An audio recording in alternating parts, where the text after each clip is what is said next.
Shalom everybody and welcome to Regah Bivrit. We are in Sefer Bamidbar and we're going to have very interesting commentaries throughout the book of Bamidbar. I'm calling this entire Sidra a Messianic edition. Every week we are opening the parasha and we see a connection from the different Mefarshanim, specifically related to Geulah, to Acharit Hayamim, and to the last days. Today we are in Parashat Beha'alotcha. Now, I want to focus on chapter 11, verse 26 with you. Very interesting passage taking place as the 70 elders, they are experiencing the resting of the Spirit of God upon them. And that's something very important that I want to stress for everybody. It doesn't say that they were full of the Spirit of God. The word in Hebrew, kanuach aleem aruach, the word kanuach, like the word menucha, mean to rest. It says that the Spirit of God was resting upon them. Now, there was something interesting happening with the 70 elders. There are two of those elders who are stayed behind in the camp. And we see something very interesting happening with them, and I want to talk about it for a moment. Now, that's going to lead for a much deeper teachings that's going to be released in Erev Shabbat that you don't want to miss. But for now, I want to talk about this. It says in chapter 11, verse 26, וישארו שני אנשים במחנה, שם האחד אלדד ושם השני מידד. ותנח עליהם הרוח, והם בכתובים, ולא יצאו העולה, והתנבאו במחנה. This is important to understand this verse. It says that there were two men who were in the camp. One of them was named is Eldad, and the other name was Medad. It says again, Vatanach alehem aruach. That Spirit was resting upon them, and they would not go out to the tent, and they were prophesying inside the camp. There are two questions that were interested to Chazal.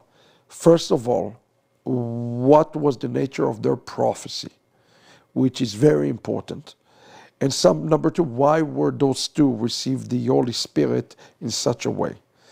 Numbers Rabbah is answering this exact question. Numbers Rabbah explained that the reason that they received such a great prophecy is because they said, and I quote from the Sanhedrin 17, it says, "En anu reuyin le'ota gdula." We are not worthy to have that level of prophecy. One of the sign of a prophet, of somebody that have a spirit of prophecy, believe it or not, is meekness. In this parasha, this week, in chapter 12, we read about Moshe Rabbeinu. It says on Moses that he was the meekest man in the house of Israel. The word meek in Hebrew is the word anav, which is the same word or rooted and connected to the word ani. Ani is, Chazal explained to us, is one of the attributes of the Messiah.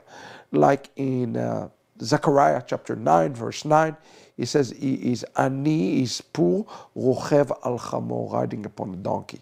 So that is the connection between them. The anava, the attribute of anava always would lead a person to have a spirit of prophecy. So the question is, what were they prophesied about? Now, without getting into too much detail, I want to tell you what Bamidbar Rabbah says. In Bamidbar Rabbah, it says, וישארו שני אנשים במחנה. מה היו מתנבאים? What are they prophesying about?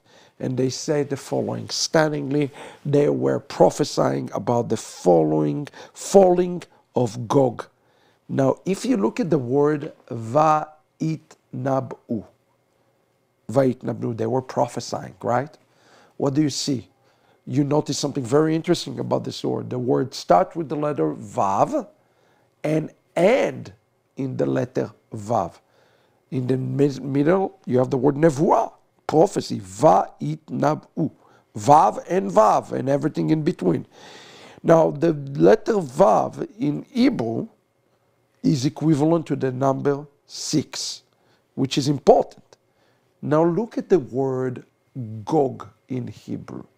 The word Gog in Hebrew made up with a Gimel, Vav, and a Gimel. If you take the beginning and the end of the word Gog, Gimel is 3 plus 3, it's equal 6. Chazal, and the middle letter, by the way, is the letter Vav. What an incredible connection by our sages. They says that the prophecy of Eldad and Medad were none other about King Gog. We're going to talk about this more this Erev Shabbat, so you make sure you do not miss that. But this is, friend, the Regah Bivrit. We're seeing even in the Torah an incredible prophecy about Gog and Magog.